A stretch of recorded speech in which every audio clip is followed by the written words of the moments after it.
റൂമിലെത്തി കുളിച്ച് ഫ്രഷായി ഞങ്ങൾ പള്ളിയിലേക്ക് ഇറങ്ങി. രണ്ട് സൈഡിലും കടകളാണ്, രൂപങ്ങളും കൊന്തകളും അതേപോലെ തിരികളൊക്കെ വാങ്ങിക്കാനായിട്ട്. പിന്നെ ഹോളി വാട്ടർ എടുക്കാനുള്ള ബോട്ടിലും വാങ്ങിക്കാൻ കിട്ടും അവിടെ നിന്ന്.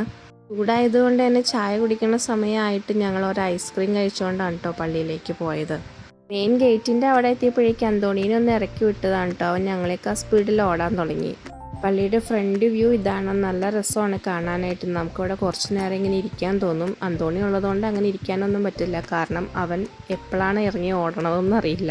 കോവിഡിന് ശേഷം ഞങ്ങളൊരു പ്രാവശ്യം പോയിട്ടുണ്ടായിരുന്നു ലൂർദിൽ. അപ്പോൾ ഇത്രയും ആൾക്കാരൊന്നും ഉണ്ടായില്ല. ഇപ്പോൾ പണ്ടത്തേതുപോലെ തന്നെ ആൾക്കാരായി തുടങ്ങിയിട്ടുണ്ട്. അപ്പം ഞങ്ങൾക്ക് പള്ളിക്കകത്തേക്ക് പോവാം.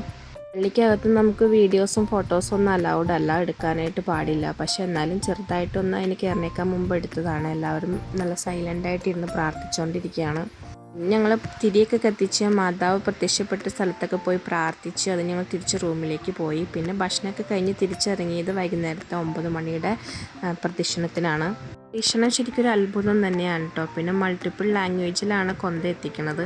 പിറ്റേ ദിവസം കാലത്ത് 8:30-ക്ക് ഗ്രോട്ടോയുടെ അടുത്ത് കുർബാനയുണ്ട്. ഇറ്റാലിയൻ കുർബാനയായിരുന്നു. അപ്പോൾ അതൊക്കെ കണ്ടതിന് ശേഷം അവിടെ അടുത്ത് ശ്രീലങ്കൻ റെസ്റ്റോറൻ്റ് ഉണ്ട്. ഒരു ചായയൊക്കെ കുടിച്ച് ഞങ്ങൾ തിരിച്ചു പോന്നു.